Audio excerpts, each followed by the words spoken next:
ఆనంద్ హాన్సీ ఆహా అనిపించే జంట. మరి ఎక్కడ తేడా వచ్చింది?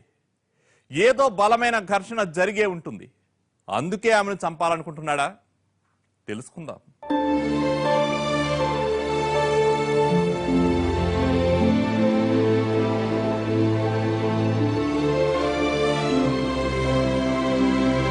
ప్రేమలో మునిగి తేలుతున్న టైంలో హన్సీ చెప్పిన ఓ షాకింగ్ న్యూస్ నన్ను షేక్ చేసింది. ప్యారిస్ లో ఉన్న మా పేరెంట్స్ వెంటనే నన్ను వచ్చేయమంటున్నారు. సడన్ గా ఎందుకు?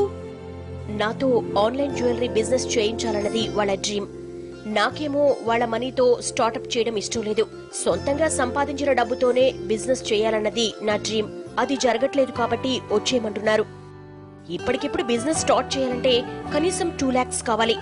ఇక్కడ స్టార్ట్ చేస్తే మీ వాళ్ళు స్పేర్ చేస్తారా? చేస్తారు. ఏదో ఓ రకంగా నేను బిజినెస్ చేయాలన్నది వాళ్ళ ప్లాన్. డోంట్ వరీ, ఆ మనీ నేను ప్రొవైడ్ చేస్తా. నో, నీకెందుకు ఆ risk?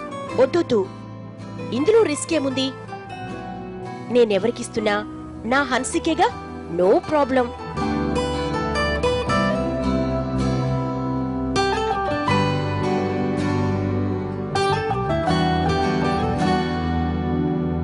Thank you so much.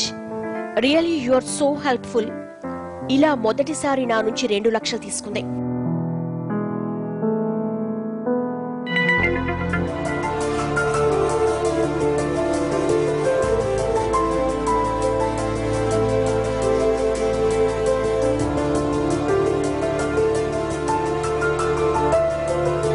ఆ తర్వాత కూడా చాలా సందర్భాల్లో మనీ అడిగింది. ఓసారి తన పేరెంట్స్ ప్రీ పెడుతున్నారని ఇనిషియల్ గా ప్రాసెస్ ఫీజ్ కింద 1,00,000 రూపాయలు అడిగింది.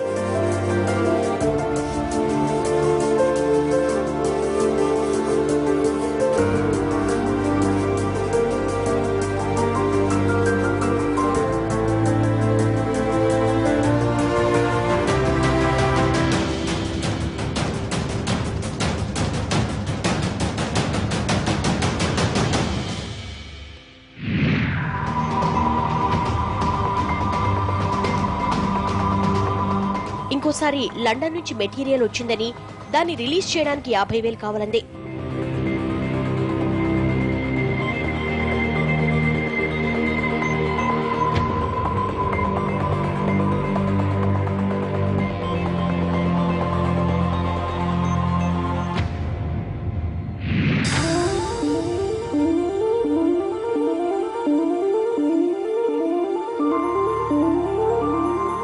మరోసారి అమరావతి రీజనల్ ప్రాజెక్టు చేపట్టారని దానికి మ్యాప్ పాయింటింగ్ కోసం 20,000 కావాలంది.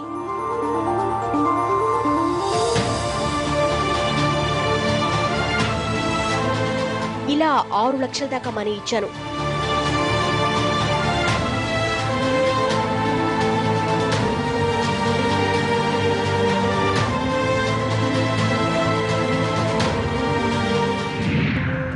అఫ్ కోర్స్ ప్రతిసారి తను ప్రాబ్లం చెప్పడం, నేను మనీ ఇస్తానంటే తను వద్దనడం, చివరికి పర్వాలేదంటూ నేను మనీ ఇవ్వడం కామన్ అయిపోయింది. ఏమైందో తెలీదు, ఎక్కడికెళ్ళిందో తెలీదు.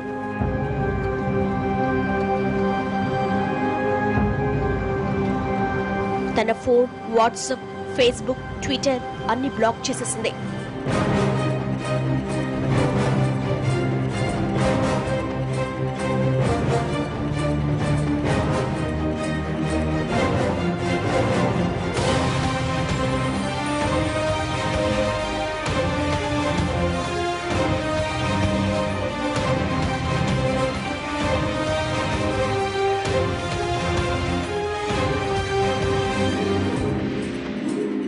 జూబ్లీ హిల్స్ లో తనుంటున్న ఇంటికి వెళ్లాను. లాక్ వేసుంది.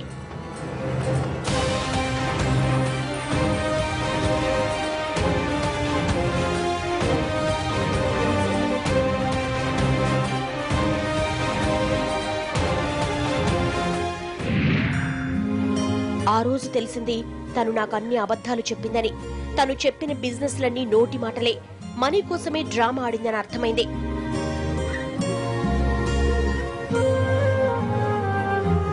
ఓ అమ్మాయి అమాయకపు చూపుల వెనుక ఇంత చీటింగ్ ఉంటుందా?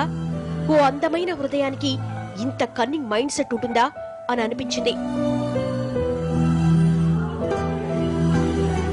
తను నన్ను చీటింగ్ చేసిందన్న భావన కంటే తన చేతిలో నేను మోసపోయానన్న ఫీలింగే నాకు మనశ్శాంతి లేకుండా చేసింది.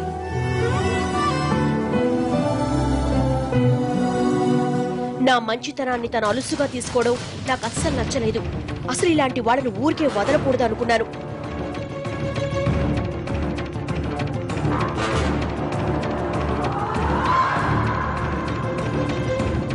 ఆ రోజు నుంచి తనను కాల్చి చంపడమే టార్గెట్ గా పెట్టుకున్నాను.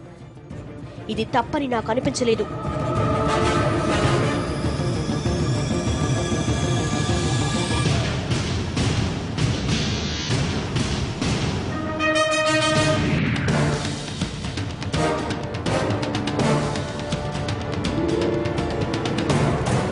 గన్ కొన్నాను.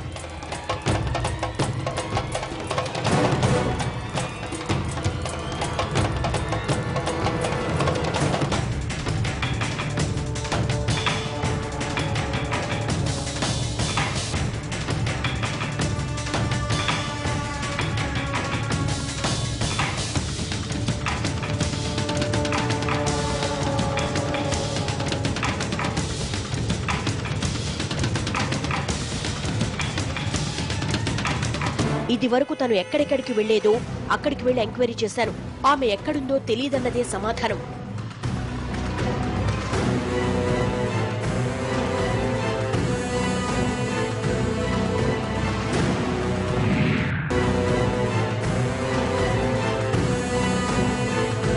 ఇవాళ ఉదయం హన్సీ ఇంటికి ఎదురింట్లో ఉండే వాచ్మెన్ కాల్ చేశాడు. తను ఇంటికి వచ్చిందని చెప్పాడు.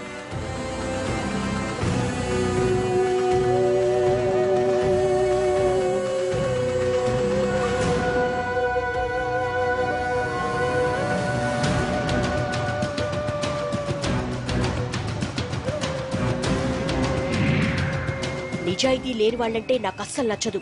సో తనను చంపడానికి ఇప్పుడు వెళుతున్నా.